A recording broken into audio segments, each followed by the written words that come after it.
हर शादीशुदा महिला को पता होना चाहिए अपने ये 8 कानूनी अधिकार।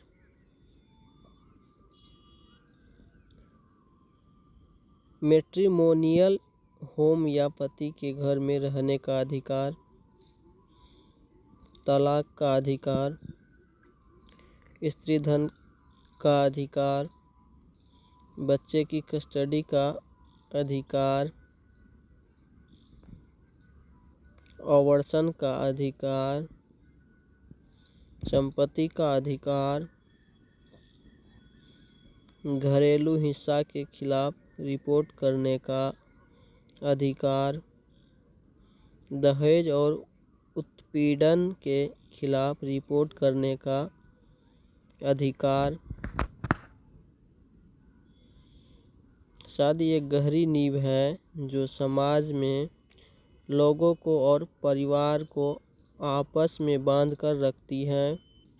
बहुत से लोग शादीशुदा जिंदगी को सफल तरीके से जीने में कामयाब हो जाते हैं, वहीं बहुत से लोगों के लिए यह एक खौफनाक और कठिन परिस्थिति बन जाती है। ऐसे कई मामले सामने आते हैं जिनमें महिलाएं सालों तक अपने ऊपर हो रहे अत्याचारों को सहती रहती हैं, क्योंकि उन्हें अपने अधिकारों की जानकारी नहीं होती है। इस कड़ी में हम आपको इंडियन लीगल राइटर्स या उन अधिकारों के बारे में बताएंगे जो महिलाओं के हित को ध्यान में रखकर बनाए गए हैं और जिनके बारे में सभी को ज़रूर पता होना चाहिए। एक पत्नी को मैट्रिमोनियल होम या अपने ससुराल में रहने का पूरा अधिकार है, चाहे परिस्थिति किसी भी तरह की हो, चाहे उनके पति की मृत्यु ही क्यों न हो गई हो, फिर भी एक पत्नी अपने ससुराल में रह सकती है। अगर बात तलाक तक पहुंच चुकी है तब भी एक पत्नी अपने पति के घर में तब तक रह सकती है जब तक कि उसे रहने के लिए दूसरी उचित जगह नहीं मिल जाती। अगर महिला उसी घर में रहना चाहे तो ये भी उसके लीगल हक में है। हिंदू मैरिज एक्ट सेक्शन 13 1995 के अंतर्गत एक महिला अपने पति की सहमति के बिना भी उस स्थिति में तलाक लेने का अधिकार रखती हैं जब उसके साथ पति ने बेवफाई की हो या उस महिला के साथ निर्दयता या शारीरिक और मानसिक अत्याचार आदि किया हो।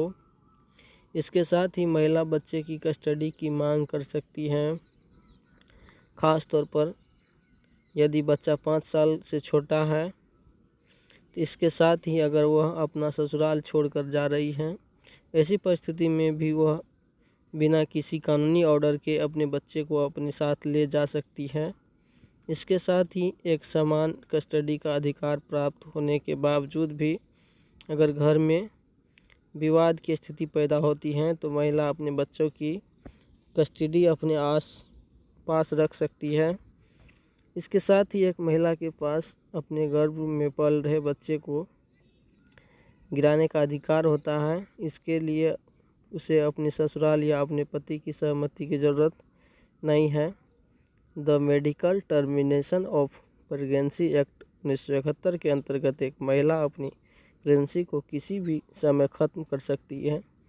इसके लिए प्रेगनेंसी का 24 सप्ताह से कम का होना ज़रूरी है।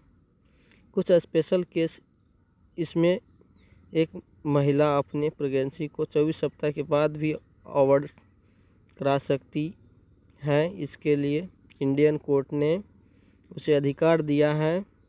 द हिंदू सेक्शन एक्ट 1956 में 2005 में हुए संशोधन के बाद एक बेटी चाहे वह शादीशुदा हो या न हो अपने पिता की संपत्ति को पाने का बराबरी का हक रखती हैं। इसके साथ ही महिला अपने पूर्व पति की संपत्ति पर अपना अधिकार जता सकती है। हालांकि ये उस स्थिति में संभव है जब उसके पति ने उसे अपनी संपत्ति से बेदखल करने संबंधित वसीयत न बनाई हो।